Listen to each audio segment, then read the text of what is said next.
buen día. Ok, buenos días. Buenos. Bien, vamos a continuar y vemos la estructura de los esteroides.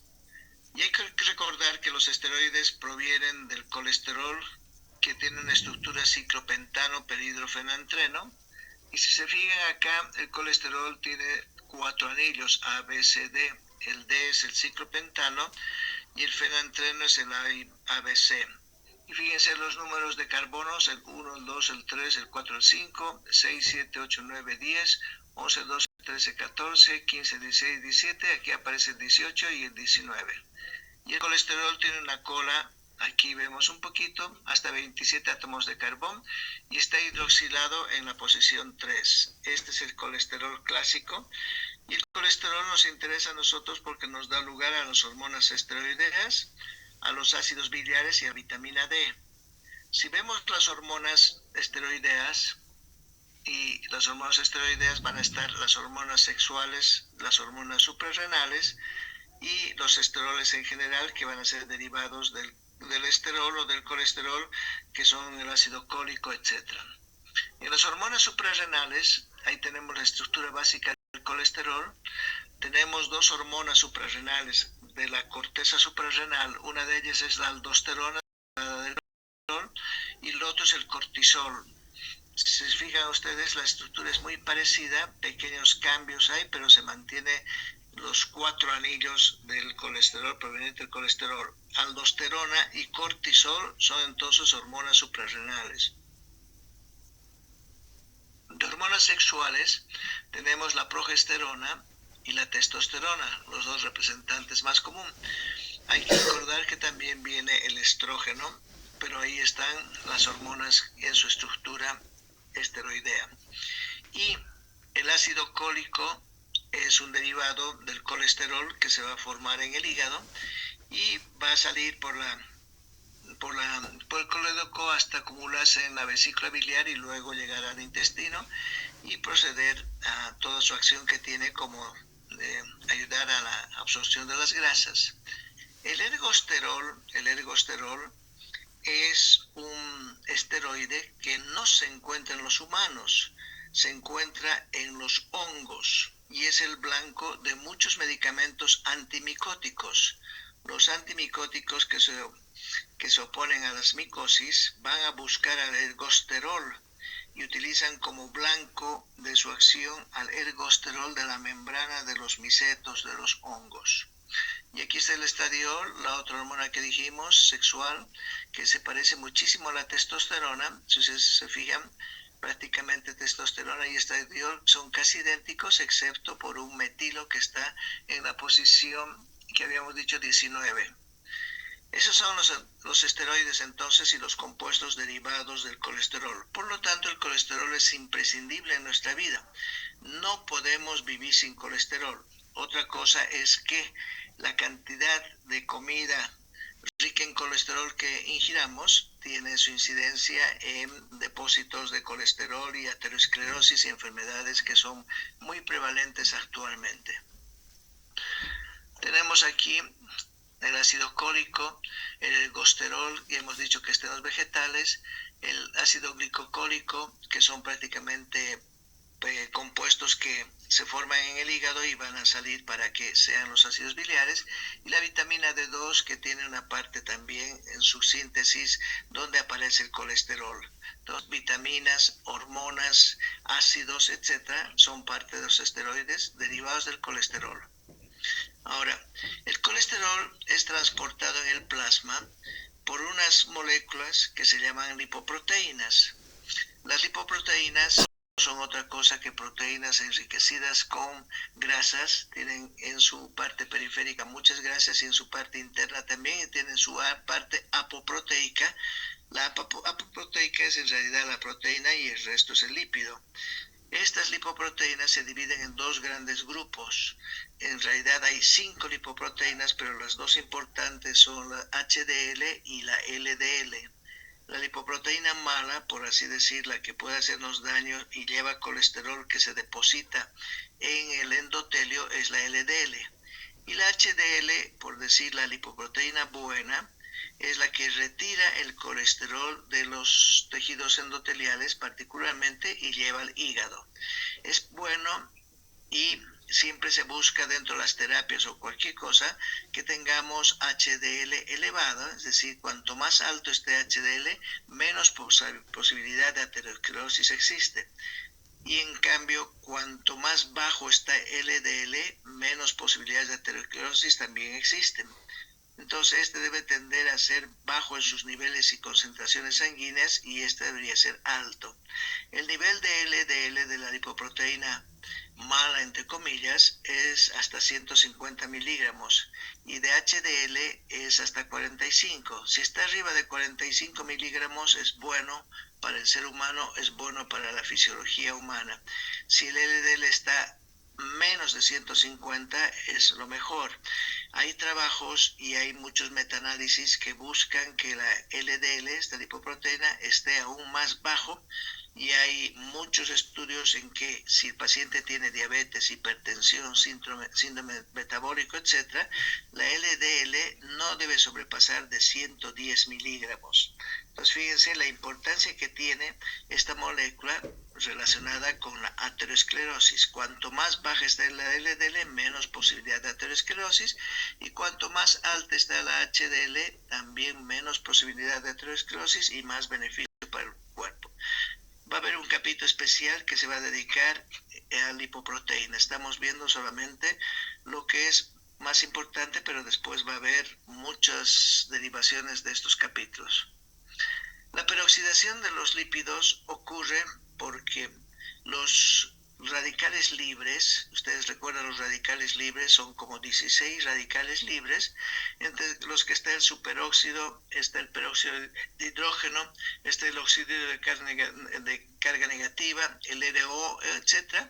Son compuestos de óxido oxigenados alterados que van a ir a producir peroxidación. Esta peroxidación no solamente va a ocurrir en los lípidos, estos radicales libres también peroxidan a las proteínas y peroxidan a los ácidos nucleicos. Pero la peroxidación de los lípidos es algo importante y algo que muy comúnmente se ve. Se produce por peroxidación una especie de autooxidación que da lugar a rancidez. Los tejidos grasosos se vuelven rancios y dañan los tejidos en vivo o in vivo. Pueden causar por peroxidación diferentes enfermedades, particularmente enfermedades inflamatorias, aterosclerosis, cáncer y envejecimiento. Esto se relaciona con lo que han sido los radicales libres y que ha sido expuesto en alguna oportunidad como el estrés oxidativo. La peroxidación lipídica es controlada y reducida por los antioxidantes. Hay que consumir en la dieta antioxidantes como es la vitamina E, la vitamina C, los betacarotenos, el selenio y otros compuestos que son antioxidantes y evitan que se oxiden o se peroxiden los lípidos que son abundantes en la doble capa de las membranas. ¿Cómo se digieren y absorben las grasas? Más o menos al día se ingieren 60 a 150 gramos de grasa al día, que corresponde al 30% de la ingesta de calorías diarias que está recomendada por la OMS. Entonces, fíjense, más o menos 60 a 150 gramos de grasa al día está recomendado. El hígado segrega bilis que contiene sales biliares. Las sales biliares inicialmente son ácidos biliares, pero que se convierten en sales cuando se conjugan con otros compuestos.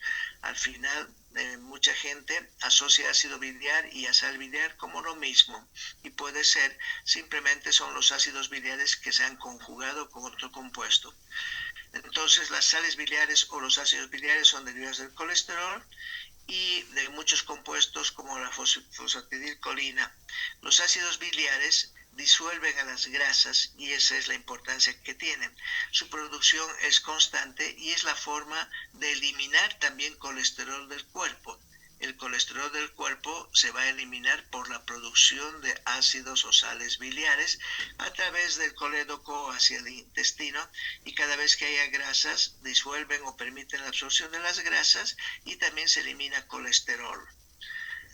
En el estómago para la digestión de las grasas se produce una lipasa gástrica, que es imprescindible y que rompe a los triglicéridos que están ingresando con los alimentos. El páncreas también produce una lipasa, que en este caso se llama lipasa pancreática, y que también se dirige a romper o digerir a todo lo que es los triacilglicéridos para producir monoacilos y glicerol.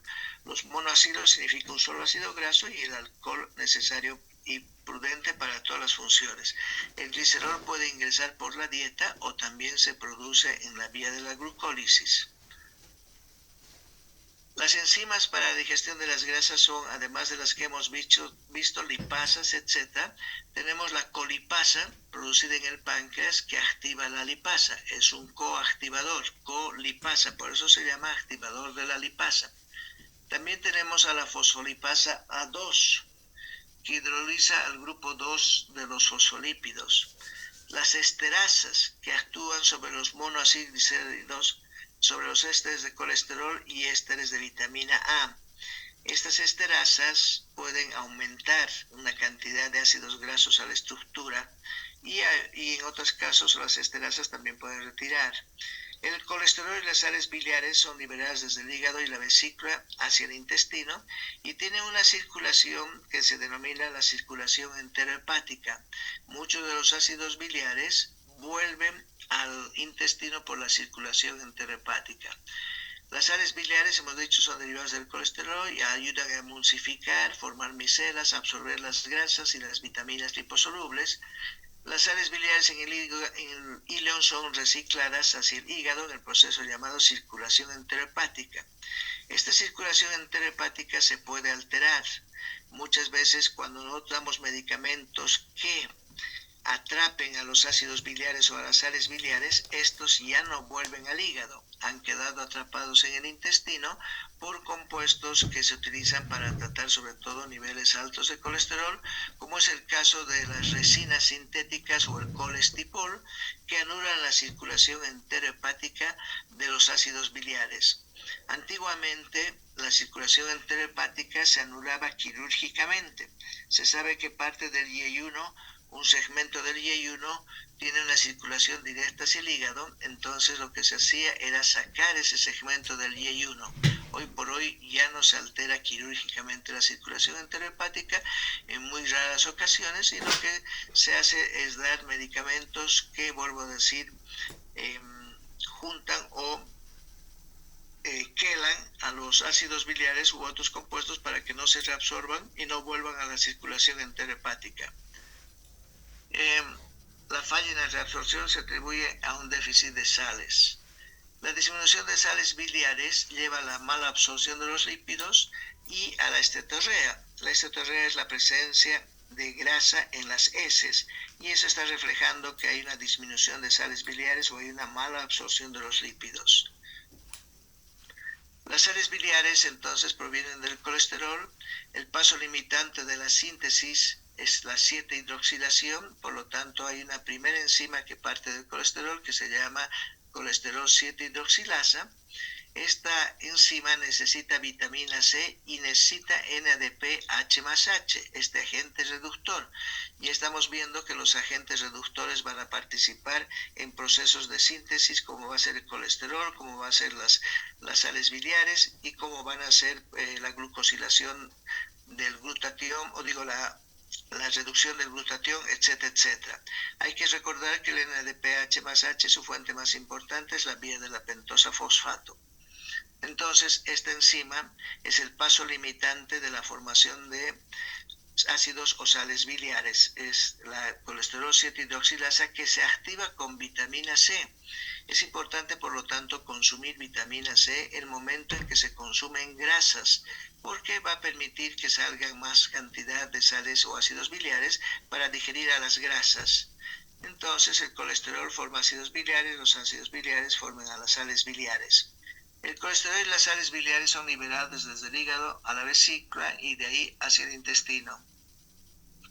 Los ácidos biliares tenemos clasificados como ácidos biliares primarios, ácidos biliares secundarios. Los ácidos biliares primarios son dos, el ácido cólico y el ácido desoxicólico. Los ácidos biliares secundarios son el ácido queno-desoxicólico y el ácido litocólico. Estos nombres de ácidos tienen que conocerlos porque siempre son preguntas de examen. Ácidos biliares primarios, ácido cólico, desoxicólico, ácidos biliares secundarios, queno-desoxicólico y ácido litocólico. Y los ácidos biliares conjugados son el ácido glicocólico, que está conjugado ácido cólico con glicina, el ácido taurocólico, que está conjugado con taurina, ácido cólico con taurina. Y tenemos las sales biliares que se unen a sodio-potasio o a glicolato de sodio o de potasio y taurocolato de potasio. Entonces, vuelvo a decir, los ácidos biliares se dividen en ácidos biliares primarios, se convierten en ácidos biliares secundarios en el intestino, se reconvierten en primarios para volver a ingresar por la circulación enterohepática y están conjugados la mayor parte de ellos. Esta conjugación también se la conoce como formación de sales biliares. Para algunos autores, las sales biliares ya son el ácido glicocólico y el ácido taurocólico, que son combinados con aminoácidos, el ácido glicocólico con glicina y el ácido taurocólico con taurina, y lo mismo sale del ácido queno-desoxicólico, solamente que el nombre es más largo, ácido queno-desoxiglicocólico y ácido queno-desoxitaurocólico. Bien, y las sales biliares están unidas a sodio o a potasio o al glicolato de sodio y taurocolato de potasio. Bien, la absorción de los lípidos, una vez que están en el intestino, los lípidos, ya por las enzimas propias del intestino, se degradan en ácidos grasos, colesterol, lisofosfolípidos y monoacilgliceroles. Todos ellos van a ingresar a la linfa y en la linfa van a estar los kilomicrones, el primer grupo de lipoproteínas entonces que va a acoger a los lípidos que se han absorbido son los kilomicrones. Los kilomicrones son lipoproteínas muy grandes que en su composición tienen triglicéridos, ácidos grasos libres, ácidos colesterol o de colesterilo y tienen una apoproteína, su porción proteína que se le llama la B48. Entonces van pasando desde las micelas que se han formado hacia el enterocito para que de ahí se dirijan a la linfa. Como vemos, hay rutas del metabolismo lipídico que están implicados en casi todas las partes metabólicas que nos interesan. Si vemos nosotros aquí los ácidos grasos van a formar triacilgliceroles por esterificación. Los ácidos grasos van a ir a formar derivados de los ácidos grasos, que son las prostaglandinas y los leucotrienos. Los ácidos grasos van a convertirse en acetilcoenzima y la acetilcoenzima va a dar lugar a la lipogénesis o particularmente la acetilcoenzima derivada de cualquier sitio va a dar lugar a la lipogénesis y la desesterificación de los triacilgliceroles se va a llamar lipólisis. Aquí hay un error, esta lipogénesis debería estar aquí y la lipólisis a este lado. La acetilcoenzima forma cuerpos cetónicos, la acetilcoenzima conforma colesterol y sus derivados, el colesterol y sus derivados, y hemos dicho ácidos biliares, hormonas esteroideas, y el ciclo catabólico de la acetilcoenzima, integrando todo esto, es el ciclo de Krebs. Hay una parte que es importante de la biología de los ácidos grasos y es la formación de los ácidos grasos y la degradación de los ácidos grasos. Los ácidos grasos tienen un proceso anabólico que se llama lipogénesis y su degradación se llama beta-oxidación. La lipogénesis va a ocurrir en el citosol, retículo endoplásmico y una parte en la mitocondria. La lipogénesis, que es la formación de los ácidos grasos, se inicia en acetilcoenzima citosólico. Este acetilcoenzima citosólico proviene del citrato que estaba en la mitocondria, por lo tanto podemos llamar que hay una relación mitocondrial y además citoplasmática o retículo endotelial con la formación de los ácidos grasos. La formación de ácidos grasos, hasta 16 átomos de carbón que ocurren en el cuerpo, se da lugar sobre todo en el tejido adiposo, en el hígado, riñón, pulmón, etc. La glucosa, piruvato, lactato son los sustratos para la conversión de grasas a partir de carbohidratos por medio de la translocación del citrato. Lo que más nos interesa a nosotros, que estos compuestos que ingresan al ciclo de Krebs y van a dar lugar a la gluconeogénesis, particularmente el lactato, van a llegar hasta el citrato, y el citrato ácido cítrico va a salir fácilmente del ciclo de Krebs, y el momento que sale allá afuera se encuentra con las enzimas que encuentra una enzima que es la citratoliasa, que lo desdobla en los dos sustratos que lo formaron, que inicialmente era acetilcoenzima y el oxalacetato. La síntesis de ácidos grasos, siguiendo con la lipogénesis, tiene un metabolismo alterado que se relaciona con la obesidad y la diabetes mellitus de tipo 1. La síntesis de ácidos grasos se la va a ver en completo en otro tema específico, cómo ocurre él. Simplemente aquí vamos a mencionar alguna parte inicial, pero lo demás se va a ver en otro capítulo y en otro tema. La reacción inicial de la síntesis de graso consiste en convertir acetilcoenzima A en malonilcoenzima A. Acetilcoenzima tiene 2 átomos de carbón y malonilcoenzima tiene 3 átomos de carbón. Para esto se requiere ATP, consume energía, el bicarbonato que aporta los carbonos y la vitamina biotina. Entonces, dentro de la síntesis de ácidos grasos, de la formación de cualquier ácido graso par o impar hasta 16 átomos de carbono, requiere del primer paso, que es el más importante, y de la primera enzima que va a regular este paso, que es la acetilcarboxilasa, y tenemos la acetilcoenzima que se va a convertir en malonilcoenzima, y para esto necesita biotina. Dentro de las carboxilaciones más importantes siempre está la biotina, y como fuente de carbonos el bicarbonato. Vuelvo a decir, este capítulo de lipogénesis se va a ver en extenso en otra ocasión, otro docente la va a analizar bien. Tenemos nosotros luego el proceso que sí nos importa acá, que es la oxidación de los ácidos grasos o el catabolismo de los ácidos grasos. Los ácidos grasos que han sido ingeridos por la dieta, o los ácidos grasos que han sido liberados del tejido adiposo por acción de las lipasas, tienen que ser transportados. Muchos ácidos grasos tienen que ser transportados en la albúmina, y la gran parte de ellos se va a la albúmina. Pero los ácidos grasos que no se unen a la albúmina se llaman ácidos grasos libres.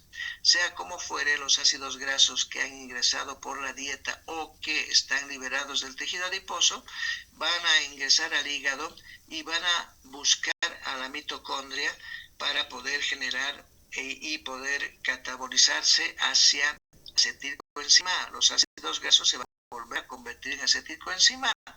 Acetilcoenzima les daba forma, y los ácidos grasos vuelven a la acetilcoenzima A como fuente de energía. Y para su transporte a través de la carnitina requieren un transportador en la mitocondria que se llama carnitina.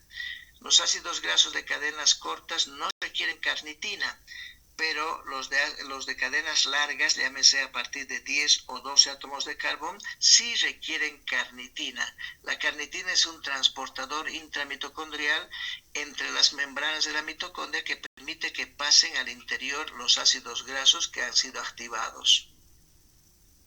Ahí el catabolismo de los ácidos grasos u oxidación puede ser oxidación alfa o beta. Inclusive hay oxidación gamma según el carbón que esté desprendiéndose en cada vuelta que va formando acetilcoenzima. En nuestro organismo ocurre sobre todo la beta-oxidación. Entonces, la beta-oxidación ocurre en las mitocondrias del hígado, del músculo, del corazón, de la corteza suprarrenal, etc. Se inicia con un ácido graso activo, acilcoenzima, y finaliza en acetilcoenzima. La oxidación la oxidación beta libera acetilcoenzima, y cada vez que forma una acetilcoenzima queda un ácido graso más pequeñito hasta que vuelve a dar una vuelta, dan ciclos por las enzimas llamadas oxidasas, van dando ciclos y en cada ciclo se sacan 2 moléculas de carbono para formar una acetilcoenzima y el remanente, que es un ácido graso activo, vuelve a ciclar, pero ya está de menor tamaño, hasta que se termina la cantidad de acetilcoenzima A. Cuando el ácido graso es par, no cabe duda, si son 16 átomos de carbón van a formar 8 acetilcoenzima A. Pero si el ácido graso es impar, el último producto, el último compuesto ya no es acetilcoenzima A, sino que es propionilcoenzima A, porque es impar ese ácido graso.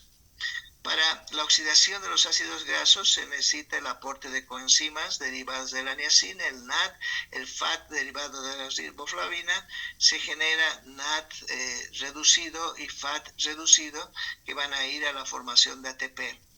Aumenta la oxidación de ácidos grasos el ayuno prolongado. No es bueno tener ayunos prolongados porque va a sacar a los ácidos grasos a circular, va a haber una lipemia en un momento que no es buena en la sangre y luego se van a convertir en acetilcoenzima que nos darán energía, pero pueden ir a convertir también a un hígado en un hígado graso por tanta cantidad que llega. Están entonces aumentadas la oxidación en el ayuno y en la diabetes mellitus.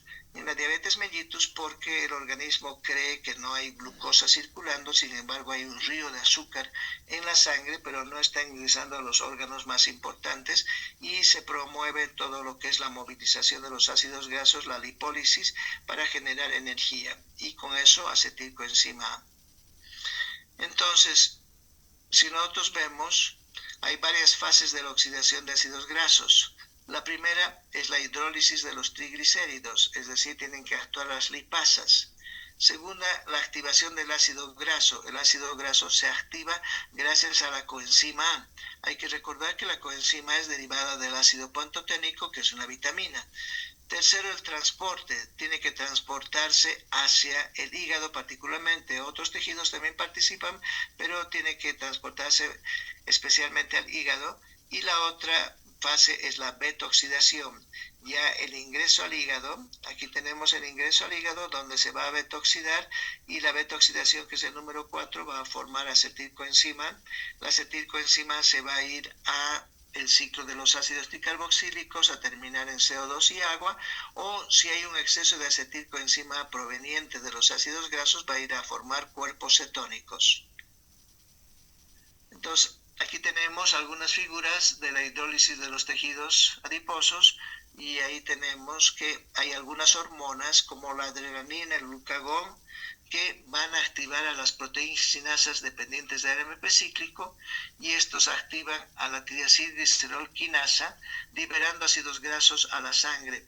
Esa triacilglicerol-quinasa también se la conoce como lipasa, que va a ser activada y van a hacer que los ácidos grasos ingresen a la sangre y se transporten por la albúmina sérica y hemos dicho a varios lugares. Las hormonas que participan, hemos dicho la adrenalina y el glucagón. Aquí tenemos lo mismo, el tejido adiposo tiene triacilglicéridos, está la albúmina, estos son los gasos libres, van circulando con la albúmina, ya no se llaman tan libres, encuentran a unas proteínas para poder atravesar a las membranas celulares, la proteína Z, y luego se dirigen a la mitocondria. Y en la mitocondria los ácidos grasos que se han activado gracias a la coenzima ingresan recién a la mitocondria para producir la beta-oxidación. La carnitina es el transportador más importante entonces mitocondrial que permite el paso de ácidos grasos de gran tamaño para su beta-oxidación. La carnitina tiene un nombre químico, deshidroxi-4-timetilaminobutyrato, que nadie en la vida se va a acordar, y se encuentra en las capas de la mitocondria tanto del músculo, hígado y riñón. Es sintetizada en el hígado, riñón y cerebro a partir de 2 aminoácidos esenciales, uno que se llama la lisina y la metionina. Lo único que nos importa a nosotros la carnitina es que puede convertirse en acid-carnitina cuando capta el ácido graso y volver a ser carnitina una vez que ha liberado el ácido graso en el interior de la mitocondria. La carnitina es exclusivamente el transportador de ácidos grasos de cadenas largas hacia el interior de la mitocondria. Hay otras beta-oxidaciones que se producen no solamente en la mitocondria, se pueden producir en los peroxisomas y otros organelos.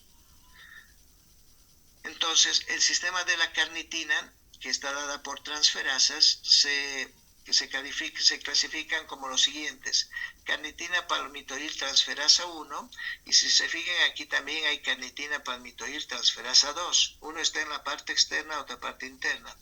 Carnitina acilcarnitina, cuando ya se ha unido al ácido graso, translocasa, y luego carnitina acetiltransferasa en el interior para que vuelva el ácido graso que ha ingresado a ser el mismo y liberarse de la carnitina, que ha sido el transportador intermedio. Aquí vemos en un dibujo, no del todo muy claro, pero es interesante. Tenemos el ácido graso, unido a la carnitina. Gracias a la carnitina acetiltransferasa se convierte en acetil o acilcarnitina más CoA. Bien, aquí tenemos el acil-CoA, que es lo que nos interesa. El ácido graso activo tiene que ingresar a la mitocondria y para eso utiliza la carnitina palmitoil transferasa 1. Ahí adentro, el ácido graso que ha ingresado se une a carnitina y forma acilcarnitina. Esta acilcarnitina busca otra enzima que se llama carnitina aciltransferasa o translocasa, que la introduce al interior de la mitocondria. Han pasado las dos capas mitocondriales y luego esta acilcarnitina por la enzima que se denomina carnitina palmitoil transferasa 2, inmediatamente esta acilcarnitina introduce CoA, libera la carnitina y libera el ácido graso. Y el ácido graso activo, que es el mismo, supongamos que es el palmitoil coenzima, ha atravesado la primera capa de la mitocondria, se encuentra entre medio de las capas, atravesar la segunda capa, y ahí tenemos el palmitil coenzima o el ácido graso activo que va directamente a la beta-oxidación. Entonces, el sistema de la carnitina es un sistema de transporte muy importante y vuelvo a decir, consta de varias enzimas: carnitil palmitoil transferasa 1, carnitil palmitoil transferasa 2, carnitil acilcarnitina y el último la carnitina acetiltransferasa. Bien, aquí tenemos la lanzadera de la carnitina, que es lo mismo, prácticamente más difícil de poder entender, pero es lo mismo. Bien, la beta-oxidación, ¿qué hace entonces? Una vez que el ácido graso ha ingresado al interior de la mitocondria, empieza a actuar las oxidasas. Y las oxidasas son 6 grupos de enzimas que se llaman en su conjunto oxidasas y que se van rompiendo 2 átomos de carbón del ácido graso que ha ingresado, empezando en los carbones iniciales entre el alfa y beta. Cada vez se forma una acetilcoenzima y a partir de palmitoil coenzima, hemos dicho, se forman 8 moléculas de acetilcoenzima, pero si fueran un ácido graso de número impar de 16, 17, 19, el último ya no sería acetilcoenzima, sino sería propionilcoenzima, y propionilcoenzima se incorpora directamente al ciclo de Krebs a través de la succinilcoenzima A. Las enzimas que participan en la oxidación de los ácidos grasos, la beta-oxidación, hemos dicho que se llaman oxidasas. Y tenemos oxidasas de los ácidos grasos entonces. Y ahí tenemos diferentes enzimas. Fíjense, una oxidasa se llama acilcoenzima deshidrogenasa ligada al FAT. Otra deshidrogenasa que permite el ingreso de agua, enoilcoenzima hidroxilasa o hidratasa. Otra enzima, hidroxiacilcoenzima deshidrogenasa ligada al NAT. Entonces, cada vez van a estar participando el FAT y el NAT. Si recordamos nosotros, este NAT y FAT reducido se van a ir inmediatamente a la cadena respiratoria y la cadena respiratoria va a generar 3 ATPs por cada NAT y 2 ATPs por cada FAT, siendo que cada vuelta entonces que el ácido graso ha ingresado y ha formado acetilcoenzima, se generan 5 ATPs de hecho. Ya van 5 ATPs en cada vuelta y hay que calcular la cantidad de ATPs si se dan 10 vueltas o 15 vueltas, etcétera, dependiendo del ácido graso que ha ingresado al interior de la mitocondria. Aquí tenemos lo mismo, fíjense, el ácido graso, aquí está, el ácido graso activo. La primera enzima es una deshidrogenasa ligada al FAT, que teóricamente ahora da 1.5 ATPs, pero antiguamente era 2 y es mejor mantener 2 para sacar números más exactos. Después viene la enoil deshidrogenasa, que introduce agua, forma un compuesto intermedio. Luego viene otra deshidrogenasa ligada al NAD H más H, y luego viene una ketotiolasa que incorpora nuevamente coenzima al ácido graso. Al principio se había retirado la coenzima A, pero aquí se vuelve a incorporar la coenzima y el ácido graso que se ha formado ya queda como remanente. Este vuelve, fíjense la cadena puntada, vuelve al principio a dar otra vuelta igual, y aquí el ácido y el acetilcoenzima A que se ha formado se va a otras regiones o a otras actividades que se requieren. ¿Estamos?